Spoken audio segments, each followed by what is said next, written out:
Assalamualaikum warahmatullahi wabarakatuh. Perkenalkan, nama saya Yulia Satun. Saya mahasiswa Universitas Terbuka.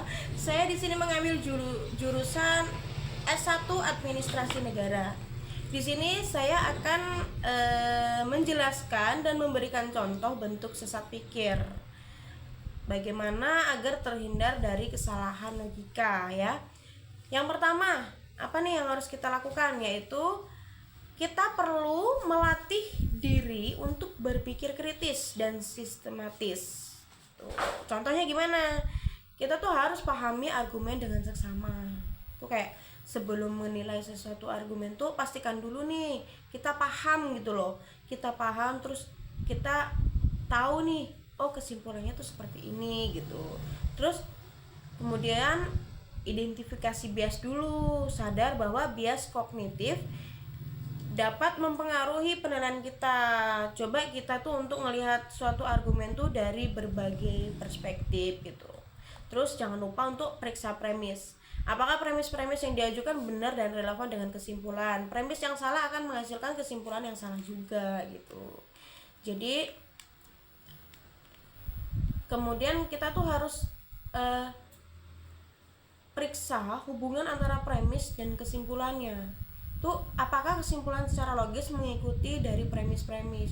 Jangan sampai ada kayak lompatan logika yang tidak terjelaskan ya. Kesalahan-kesalahan logika umum seperti generalisasi yang berlebihan itu Strawman fallacy, ad hominem, post hoc ergo propter, dan lain-lain sebagainya. Itu kita tuh harus mencari informasi tambahan gitu. Terus cari informasi tambahan itu untuk mendukung atau menolak argumen tersebut gitu. Jangan bergantung hanya pada satu sumber, karena satu sumber yang kita dapat belum tentu benar kenyataannya gitu. Jadi terus kita tuh selalu berlatih berpikir kritis. Kenapa? Melatih kemampuan berpikir kritis itu dengan cara apa ya? Dengan cara kita tuh jangan bosan untuk membaca. Terus membaca tuh mencari informasi dari internet bisa, atau kita berdiskusi dengan orang lain bisa. Kemudian kita menganalisis dari berbagai argumen gitu. Terus dengan konsisten kita tuh nerapin tahap-tahap ini akan membuat kita tuh semakin terampil dan menghindari kesalahan logika, kayak ngebuat penilaian yang lebih akurat dan rasional. Jadi nggak asal-asal oh iya oh gitu, enggak. Jadi kita tuh benar-benar ada contoh bentuk sesat pikir dengan penjelasan saya ya. Insya Allah saya akan di sini akan memberikan contoh ya. Mudah-mudahan contoh yang saya berikan ini bisa dipahami dan bisa dimengerti ya. Itu kayak ad hominem tuh kayak menyerang karakter atau kredibilitas orang yang mengemukakan argumen, bukan argumennya sendiri.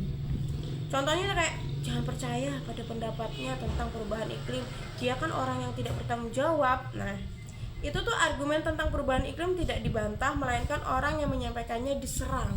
Tapi dia tuh kayak oh iya ternyata di belakang tuh nggak usah percaya gitu. Itu nggak boleh. Itu contoh-contoh bentuk sesat pikir. Tuh kalau bahasanya tuh kayak suzon gitu loh sama orang. Terus kemudian strawman fallacy itu kayak mendistori atau menyederhanakan argumen lawan untuk memudahkan penyerangan. Contohnya tuh kayak kita perlu mengurangi penggunaan plastik untuk menyelamatkan lingkungan. Terus si B, jadi kamu mau kita kembali ke zaman batu tanpa teknologi? Itu argumen si A itu disederhanakan menjadi sesuatu yang ekstrim dan mudah dibantah gitu. Terus kemudian appeal to authority itu kayak nganggap semua pernyataan benar hanya karena dikemukakan oleh seorang yang berwibawa tanpa bukti tambahan. Itu jangan mentang-mentang dia tuh orang yang lebih tua loh, dia tuh tahu gitu. Terus kayak ya kali masa kayak contohnya ilmuwan terkenal X mengatakan vaksin berbahaya gitu, terus kita langsung percaya tanpa kita tuh cari dari sumber-sumbernya dulu. Itu kita nggak boleh kayak gitu guys. Kita harus benar-benar cari dari berbagai sumber-sumbernya yang jelas gitu ya. Terus Bandwagon fallacy itu kayak nganggap suatu pernyataan benar karena banyak orang yang percayanya. Contohnya kayak semua teman saya suka film itu, jadi film itu pasti bagus. Jadi kayak popularitas suatu hal tidak selalu menjamin kualitasnya. Jadi jangan asal-asal kita tuh, oh orang tuh beramai-ramai tuh nonton ini pasti filmnya bagus.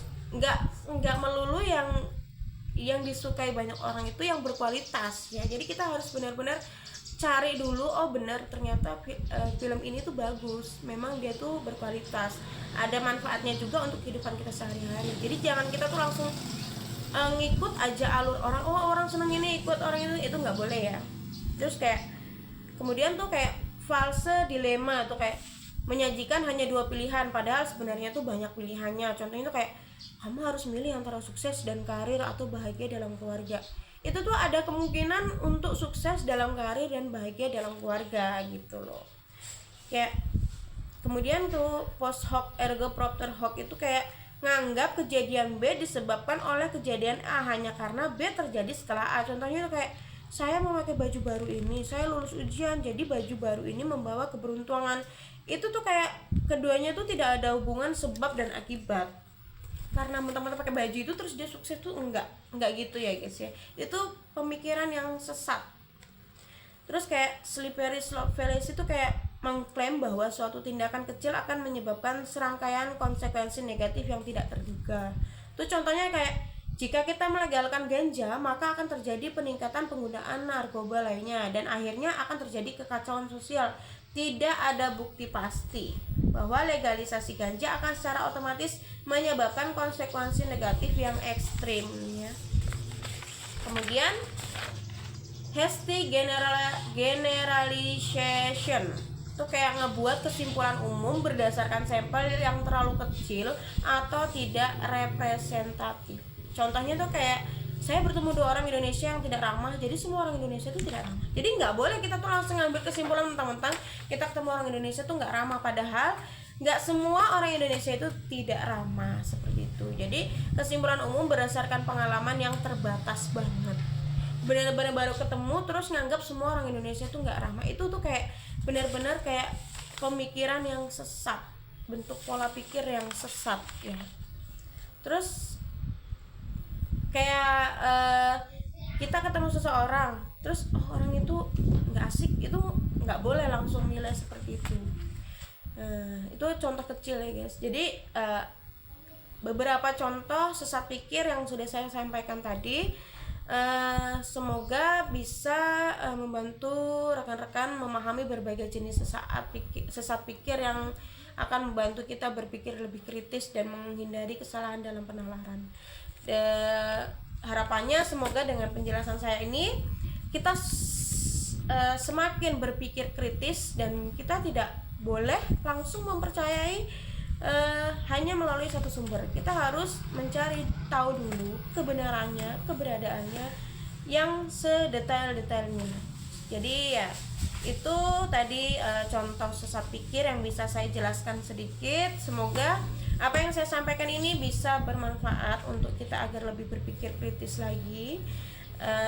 Semoga harapannya apa yang saya sampaikan ini bisa bermanfaat, dan banyak kata-kata yang saya ucapkan banyak keliruan, saya mohon maaf yang sebesar-besarnya. Akhir kalam, wassalamualaikum warahmatullahi wabarakatuh. Saya Yuli Hamsatun, saya pamit undur diri.